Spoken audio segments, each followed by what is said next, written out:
Hello, everyone, and welcome back to Exit Wound. I'm your host, Melanie Thompson, a sex trade survivor from New York City. So in our first episode, Katrina and I went into all the persistent myths and misconceptions around sex trafficking and the system of prostitution, and I thought that that was important background for what we're going to talk about today.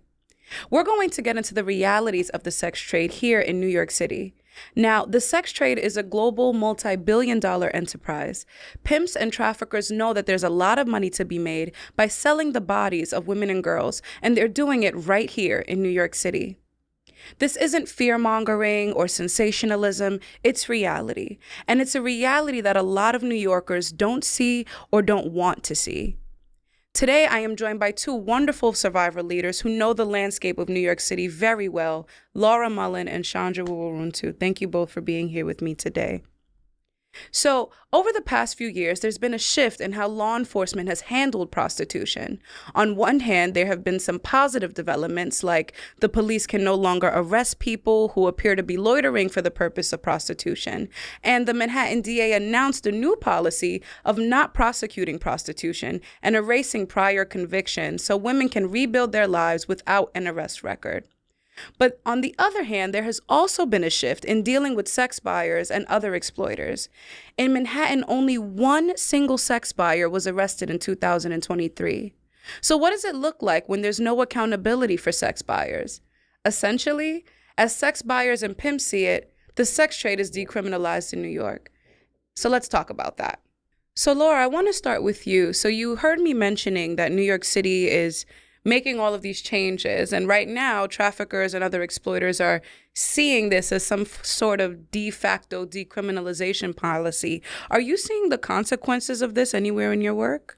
I think from my end of things, what it looks like officers are doing is, although they are stopping the buyers and speaking to the buyers, they're more so not arresting them and convicting them because they want the traffickers. I'll give you an example as well. So recently, I just participated in a sting operation with the NYPD in Brooklyn. Something that I saw on the streets myself that I also saw recently when I participated in this NYPD sting operation in Brooklyn was that the pimps and the sex buyers were a lot more brazen than they were before. Although we always knew that the system of prostitution was illegal in New York City, pimps and traffickers were still making this happen. They were still contributing to the system, even though it was illegal. But even though they were doing it under this illegal guise, there was still a little bit of fear on their behalf. They didn't want to get caught because they knew there would be consequences.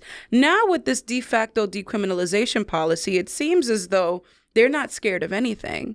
So we know right now, as we knew back then, that some of the hot spots that we're seeing in New York City have been Roosevelt Avenue and Jackson Heights. We know Flushing and Main Street and Flushing for sure. We know Pennsylvania Avenue and Brooklyn.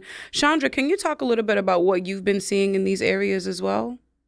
So my work is mostly in Queens, Bayside, and also Elm has become a hotspot right now because of the the development of businesses in Elm has grew so fast. So I found out many of massage parlors and also illegal brothels develop and open widely, like just without any fear. Like open air markets. Yes, like mentioned by you, it is like open. Even the girls and the women's, like they went to the street. Yeah. Offering services. And this is a question for both of you, because I know both of you have done some kind of outreach in these areas. What was it like seeing this kind of open air sex market, as a lot of the newspapers are calling it? Who are you seeing predominantly on the streets right now? Is there any connection to what we're seeing in New York City with the immigration? Is there people that have always been there? What's it like when you're walking through these areas? It's everyone. Do you know that you're considered poor in New York State if you make less than $325,000 a year? Wow. Do you know that you're considered poor, very poor, if you make less than $53,000 a year? And you're poor if you make $53,000. So do the math. Nobody's making enough money. Nobody's able to get jobs that are sustaining this lifestyle that our government is placing upon us here in New York State. So people are looking into alternative ways to fund their lives. If we don't, some people's kids aren't going to eat. Some things aren't going to be able to just be fixed overnight because they have, if they go to school for a year after being arrested for prostitution and then and then what? So these girls and guys as well are just going to the streets after the parlors. They're just doing the work because that's what they know.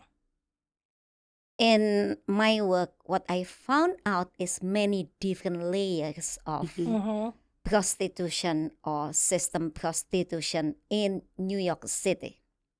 Number one is domestically, where they involve with escort, brothel, and street prostitution, which is sadly that the system allowed them to be there without thinking. Like you mentioned, the title of this podcast is "We are New Yorkers, don't care or just close our eyes." This is a problem. Yeah.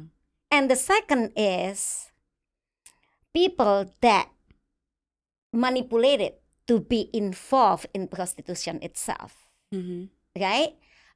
Whether this is hidden brothel, escort, or IMP. It includes domestic and also foreign national that brought to this country to be prostitute, like myself. And the next is immigration. Immigration involved when the people came to New York, they live in 10 cities, they don't have enough services, they don't have enough resources. What they do or what happened? Let me repeat. What happened? They became vulnerable. Whether men, women, or young girls, young boys, they were recruited to sell candies. They were recruited to be a cheap labor, a child labor, and prostitution. The movement of prostitution from 10 City to Roosevelt Avenue. Why? Because of the community. Most of the prostitution in New York City is depending on tradition and culture and their nationalities to make it easy for them to communicate and to market girl and and women, because they became commodity. This is the problem. In prostitution, they are commodity, whether they are survival of sex or they were they involved because of the manipulation, coercion, or they were like straight captivity. Right. So this is what happened right now. And what they do is just push the woman and girl to get the customers or the buyers. Right. And law enforcement just let it go. Just saw them without understanding that this is a gender-based violence, right? This is a violence happening in prostitution. And prostitution is the entry level of exploitation and trafficking. You know, the reality is that no matter how what language folks use, how they identify their experiences, the reality is that the system of prostitution continues to thrive on vulnerability, right? Yes. And the lack of resources. And specifically now, with the influx of migrants, again, a term that I don't tend to use, but with the amount of people that have come to New York City currently, we know that there's a level of vulnerability because they lack resources. The same way people who have been there their whole lives can lack resources. They just have an additional layer. So I love that you said, no matter how they get into it, it's all for the same purposes of like throwing them to the buyers, because we all know that without the demand for paid sex, there would be no sex trafficking or system of prostitution. So I think that's a good way to segue into my next question for either one of you. What would you say illicit massage parlors, open air sex markets, brothels, street walking, what do they all have in common? What are we seeing? How does it affect the women and girls of New York City? Substance use, poverty, lack of education, homeless, unhoused. Yeah. This is complex. Okay, number one is, of course, education, well-being, economic, and also this is a trauma not only for the person that perform sex act, but also the family and the community. This is the problem that we don't look at. This is a complex problem. What we see is, number one, they need to be educated on human rights from the school system. That's true. Because most of them, they didn't know what is my right. Right. And the second is, of course, education of safe dating, healthy dating. Yeah. Because most of our children, I can say our children, the young people in New York City, enter prostitution because of manipulation, right? They started from high school, they start grooming. It's happened from the school system and also neighbor. This is what I learned, and I think we need to change not only from the perspective of victim itself, but also how the community can get involved to see this problem. This is kind of, I can say this is epidemic. I love that you brought up community, because that's also something I think a lot of times when people talk about this issue at large, when they talk about the system of prostitution, when they talk about trafficking, when they talk about anything that's related to this, we often focus on the parties involved. We focus on the person that is being bought or sold. We focus on the people that are buying, which rightfully so. But we also forget to recognize that the impacts not only affect us, but affect our families and our local communities around us. And I love that you brought that up. Laura, what do you think New Yorkers need to know about places like Roosevelt Avenue, these brothels? So I think it's really important for every community in New York City through Long Island is to know their resources, know where you can send somebody, know how you can reach out. Because like I said, if they don't know, nobody knows. Like they'll never find out. They'll never find a way out. They'll just be hopeless. And they'll stay there in those situations. Thank you for that. You're absolutely right. And I think in one of our upcoming episodes, we're definitely going to talk about where are some places in New York City that survivors could find resources, that allies can find some resources, and what resources we currently have and don't have. Shandra, what do you think New Yorkers need to know about illicit massage parlors? I think we kind of separate the two in our minds. We think street walking prostitution and brothels are one thing, and then we look at happy ending massage places and we think that that's not similar. So what do you think New Yorkers need to know about that? Any IMP contain abuse and violence. You don't see behind the wall. When you pay, the woman or the girl's body, they are not dumb. They became commodity and become the buyer's stuff, or it's owned by the buyer or the buyer's property. This is the problem. So I think active, inactive, progressive, and aggressive awareness campaigns need to be in place. Because, New York is melting pot from educated people, from people that just came here having a language problem or language barrier. They don't know about American culture. They need to be educated about human rights, about what is abuse and violence, not specifically trafficking, because of trafficking is severe, about exploitation. What is your right? And also, I think government have to take steps. This is the problem. We cannot do this alone without government. And New Yorkers need to know how to identify. How we identify if abuse and violence happen in this place. Because of massage is massage. If this is really health, if this is really massage for the health, the place should be open. It's easy to identify. But if this illicit, you will see through The window will be covered. There will be a bell. There will be a camera. And people will not allow you in and out easily. Because of they will check who is the customer. If it's not male, oh no, they don't let you know. They didn't let you in. That's what happened when I do work in in this location. I did outreach a lot in that location, so I knew how the trick to get in.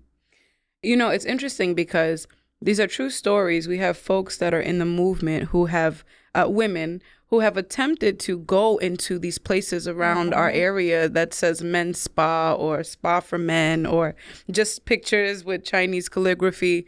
And they tried to go in to get a regular massage just to see what it was like. And they immediately turned them away as soon as they saw they were a woman. No massage for you is what they said. So something that you just mentioned that really leads me into my next question is that we can't do this without government. So I want to switch gears and talk a little bit about the role of the state. So I want folks to know that New York City profits from the sex trade, plain and simple, right? We have hotels, bars, motels, restaurants. All these places benefit from prostitution business being around their areas, or they continue to build around the prostitution business. So in my opinion, I feel like the city kind of turns a blind eye to young women and girls out there. They kind of either pretend like they don't see it, or they say it's not my problem or concern, but still profit from it secretly. We know that it's predominantly young women and girls in New York City streets that are getting sold off for profit, and it's usually male owners of these esteemed businesses that are profiting, right? And I feel that our beloved New York City local and state government has a responsibility to support the rehabilitation of survivors, especially when they were trafficked here in this fine city. Do either one of you guys have opinions on that? What do you guys think about the role of the state or the city? The role of the government, in my opinion, state or city is a funding for prevention. This is number one. If you can prevent, no more victim entering this problem. And the second is for the exit solution or aftermath. Right. Because what we want to see, as I was a victim, I was a survivor, what I want to see is equal justice, right? How the trafficker, the recruiter will be prosecuted, the sex buyer, abuser, or the restaurant. You mentioned restaurant because I was sold always like the meeting point is in Malaysian restaurant in Flushing. So they benefit. So I wasn't happy. Right. And I didn't know that what I want is equal justice, to see all the people that involved in prostitution should be addressed, should be arrested and prosecuted. Right. This is what we don't get there, and I hope we'll get there. And also, I think funding for exit solution. The second is aftermath of sex trade need to be in place, not only for foreign national that more easily access, but also for domestic, because of majority people that in this problem, in this sex trade, majority people in the sex trade is domestic. I absolutely agree. So I'm hearing we need some exit solutions and some exit options, and we need some funding for some aftermath and aftercare services for both foreign nationals and domestic folks, because we know that all are affected by this issue. Laura, what about you? What do you think about the role of the city or the state? I mean, I think, OTDA does not do enough. You're sending a piece of paper with 5 numbers that says social services may be able to help you. Social services may be able to help anyone, but how about a piece of paper that says, we're going to pay your rent for 6 months so you get on your feet. You sat and testified. You were at grand jury. You were scared for your life doing this. This person is now behind bars. You got that bad guy off the street. Let's help you become, have a better quality quality of life, right? And I think it needs to simply start just as there. And housing is so important. If we can get our survivors into housing and get them safe, everything else will come together. They will, be stable enough to be able to work on education, their trauma therapy, et cetera, et cetera. For me, it's so hard, and especially when I get girls from out here. I mean, I had one girl hop out of the Medicaid taxi the other day, and coming to good Samaritan Village from Long Island. She was from Queens, so they arrested her, her trafficker, brought her out to us, and we've had her out there for 2 weeks. Then got her in there, and she ran out of the taxi, and because she had nowhere to go, because she didn't want to go to a rehab. Right. But maybe if we had funding to get these houses and stuff, that will help to, bring our survivors in and really start at step one with them, and that's it, housing. Absolutely. I think what you mentioned, it's very important. The aftermath or the exit solution should be sustainable, right, and stable long term. Because of one survivor out, it takes a lot complex layers, services need to be in place. Otherwise, they will be vulnerable. So prevention, not only to prevent someone become a victim, but also survivor become victim or re-victimized again and again. Right. So should be stable and sustainable. And that's really important to me. And this is something that I want to tell to whoever's listening in New York City right now, especially because I was institutionalized, right, in New York City. So I've been through a lot of the systems programs that go to 18, go to 21, go to 24. I see a lot of resources for child trafficking victims and survivors, or foster youth, or New York City's unhoused population, right? And these are the individuals that are eligible for certain services up until the age 24. I think some of it expands to 26 just recently, but prior to that, it was really 21. And that's not enough. It's not enough time, correct. Right? Not enough. We know that living through sex trafficking, the system of prostitution, that kind of turmoil on your body, on your physical, on your mental, it lasts beyond a lifetime to try to rectify and repair yourself from that, right? So if the services stop at 21 or 26, let's say 26, let's give them the benefit of the doubt. If the services stop at 26, let's say you exited your trafficking situation at 25. It's not enough. We have no time. We have no time. We have no place to live. Got into mine around that age, exactly. What about those people? What about individuals that are trafficked over 25 or 26? In my case, actually, in my case, after I have my baby, I didn't have enough resources to raise my children because of my husband.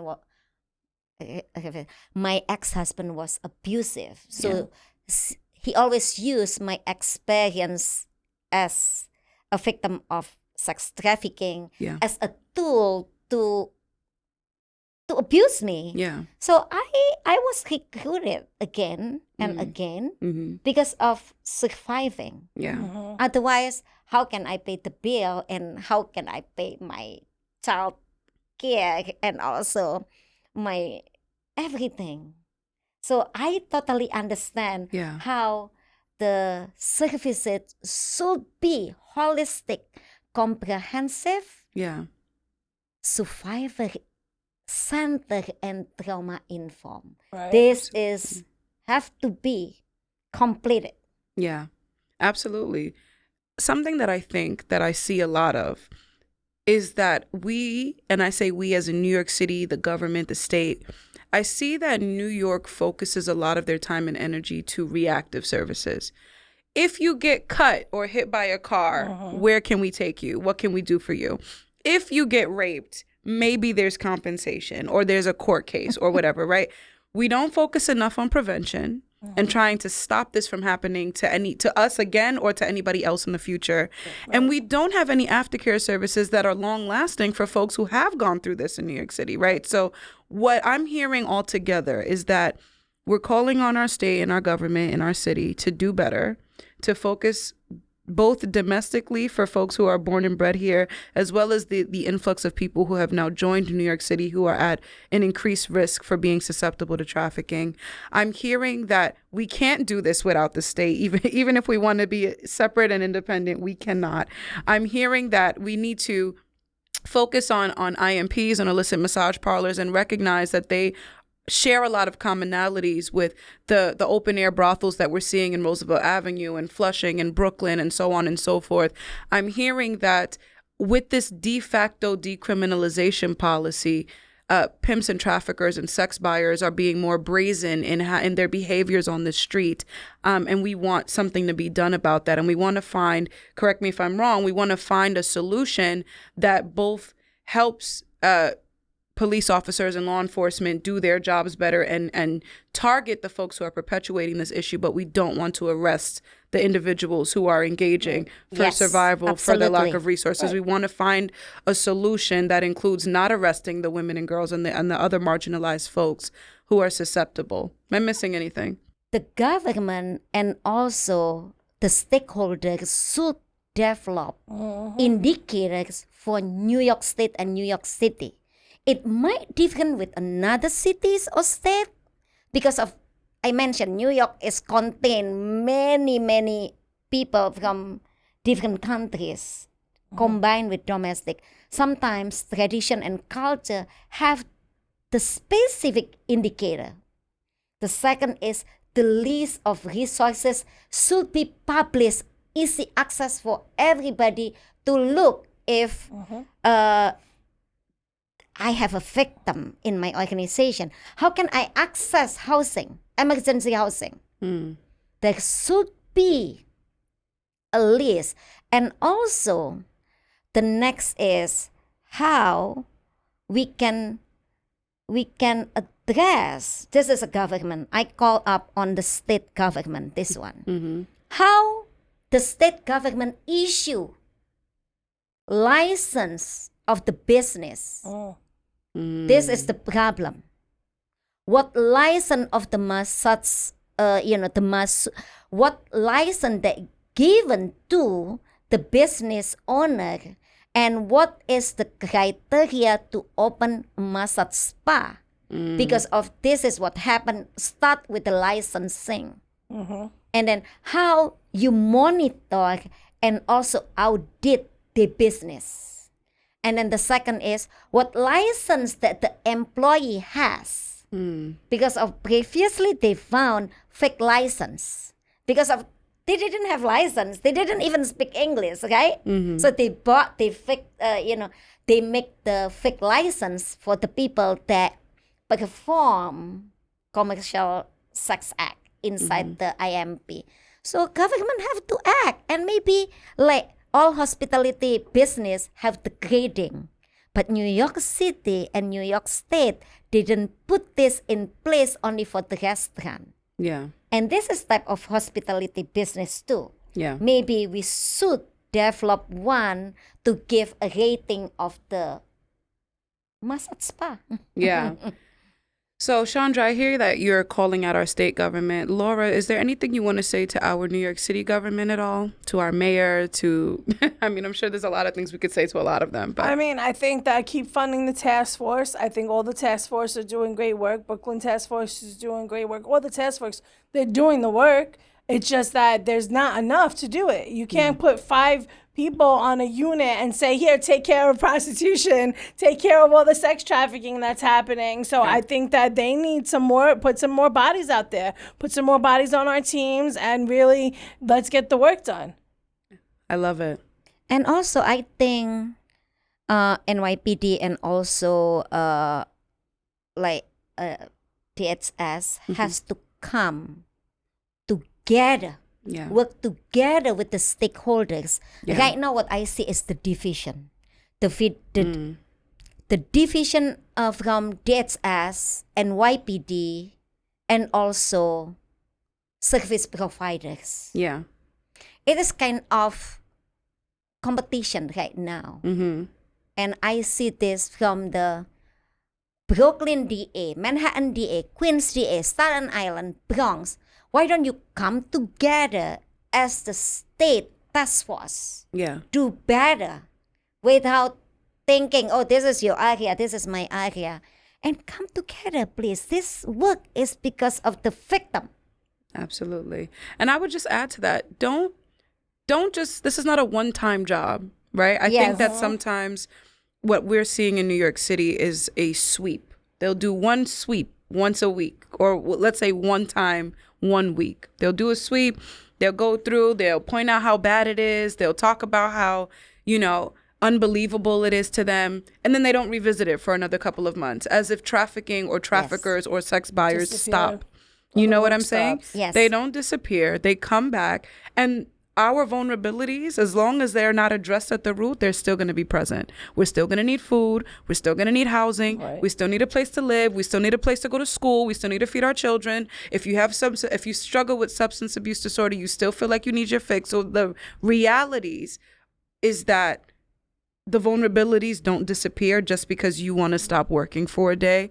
The reality is, as long as you don't continue to put funding behind us and trying to help us rebuild our communities will continue to get shut down. And the more people that we add to our communities, the higher the risk. Right. And I want to add up about the aftermath and also the exit solution. Right now, the state have a funding for the victim, right? A few organizations got funding from the state and also federal. But this is my disappointment, and what I see is not right. Giving a survivor a gift card. Oh, This is not good. Okay, I can pay your rent, but you have to issue W-9 or 1099. Yeah. 1099. Yeah. So how services should be, like how the services, how the funding for the victim. I say victim because of to access funding, they call victim. Yeah. And then you issue the 99 for them sign that this is income for you. Yeah. This is Absolutely. This That's is a problem. wrong. Yeah. This is wrong. There should be no strings attached funding if you're going to support survivors. And also gift card. Yes. Many service providers give someone gift card for living. It's so wrong. Why don't you teach them financial literacy? How teach them budgeting? Accompany them. Yeah. Accompaniment is very crucial for someone that victimized and then move them, become a survivor, and they can thrive. Yeah. That's Absolutely. what we want to see. We do want to see that. No payments and gift cards. No payments and gift cards. I will say I am doing something for a gift card next week. I swear I am. Listen, like It's I a said, survey. we're still vulnerable. Yeah, but We're I'm still like, vulnerable. I want an Vulnerable. Amazon gift card. But, And also doing research. In New York City, I was invited for many different research, not only New York State, New York City, but also national and international. And then they give me $25 I for the was just research. about to say I said, no, thank you. Yeah. Can we get your survivor? They are not my survivor. They are human being that you're not calling them survivor. And how much you pay? $25 gift card. Oh my Excuse me, God. no. Minimum you have to pay them $250. I said. It's ridiculous, and we could talk for hours about About that that, exact right. story. Yeah. Okay, the amount of times that we have been paid in gift cards, paid in exposure, paid in recommendation. What is that, exposure? It's ridiculous. So what we know is that in New York City, we don't want to have strings attached funding. We know that if you're going to fund exit services or any kind of financial contributions to any kind of efforts in New York City to try to rectify this problem, it can't be attached to a 1099. It can't be attached, or rather, taxes should not be taken out of money that you claim is going to try to help us. There's always some types of strings attached. And I think that right. calling on New York City, calling on our local government, we need to prioritize human trafficking just as much as we prioritize other things. And I recognize that being a local leader of any place is already a lot when you have to cover multiple topics. But if we do not view the safety of women and girls, marginalized groups, our communities in New York City as a number one priority, the way, say, we view, I don't know, pollution, I'm just making this up, right? If we don't continue to view us and our safety as a priority, what we're going to see is not only an increase in sex trafficking continuing or more and more brazen sex buyers and pimps on the street, but we're going to see a continuation of our New York City communities being broken down and dilapidated. And it's only going to get worse from here if we don't do something about that.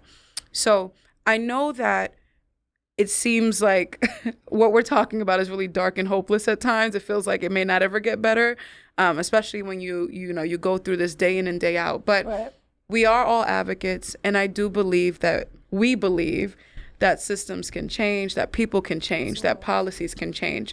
So there is some hope. So I want to leave our audience with this question for you guys. What can the common New York City person do? Because I know oftentimes they listen to this and they're like, that's so out of my league, or, I'm just a mom. What can I do? What would you say to the average New York City goer? What could they do to help? For me, the easiest thing I could say is don't judge, have empathy. And like I said before, those people are hurting. Absolutely.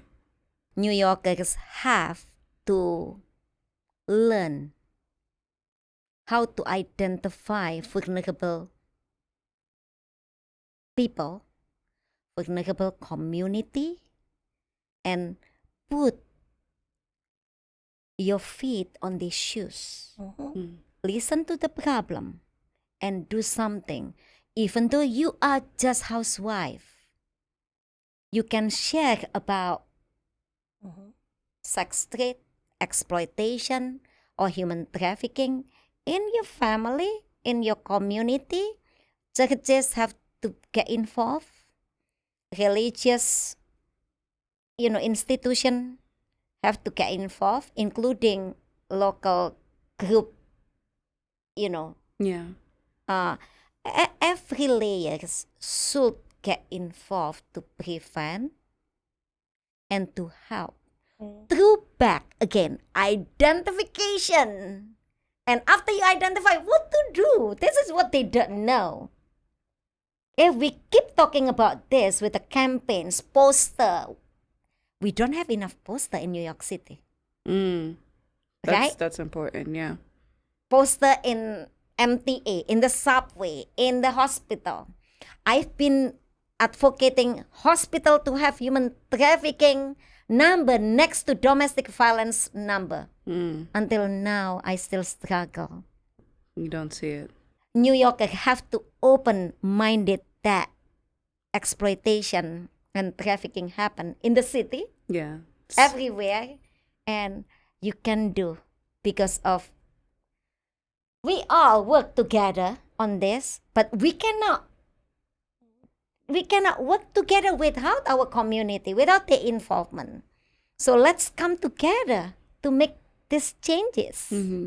Government, advocate, community, because community is the first layer to interact with those people because they are in our community.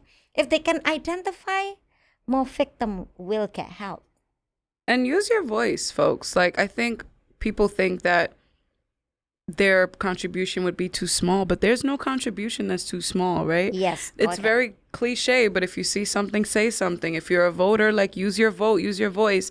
Get involved with your local Congress people, politicians, city council. Identify what's going on in the community. Don't judge the people that you see that are affected by this issue, and have empathy. And I think sometimes that's very simple, but it's so simple that we forget to do it as a community. So we all need to come together. We do such hard work right? What we do, what we focus on. And this is not easy work to see this every day and to try to combat it. So I like to end my episodes by just focusing on something that's completely unrelated. So tell me how you guys use creativity as a form of resistance. What's something you do that brings you joy, or one way that you practice self-care? I don't have it. She knows this. I'm sure you do. I cut my hair this week. There you go. That was That's important self-care. because it needed to be cut. It's been a while, so that was good for me this week. I'm making changes. I definitely get my quarterly trims, and they are important because when you skip it, I do all the time. So I think all of us need to revisit self-care wheel. You don't realize that some of your activities in the day actually self-care. Like us talking, it's self-care. This is self-care. this right? is self-care. Just to Even chill. though just have a coffee, walk by yourself, seeing things, like it is a part. So I have a goal every day that I have to smile to elderly. This is number one. I love that. The second is I think some of you knew that I'm in culinary art because cooking is art. So I can use cooking and baking is a part of my healing journey. And the fact, it is. I love it. Well, you're going to have to cook or bake for us at Yes, some point you're very welcome. soon. You're welcome to come. Laura Mullen, Shandra Woworuntu, thank you both so much for joining me in today's conversation. You guys are amazing. Thank you. Absolutely. Next week, we will be tracing the journey of a survivor from when they exit. What does it truly feel like? What does it truly look like to exit the sex trade? So I'll have two wonderful guests joining me for that conversation, and I hope to see you there. Ciao for now.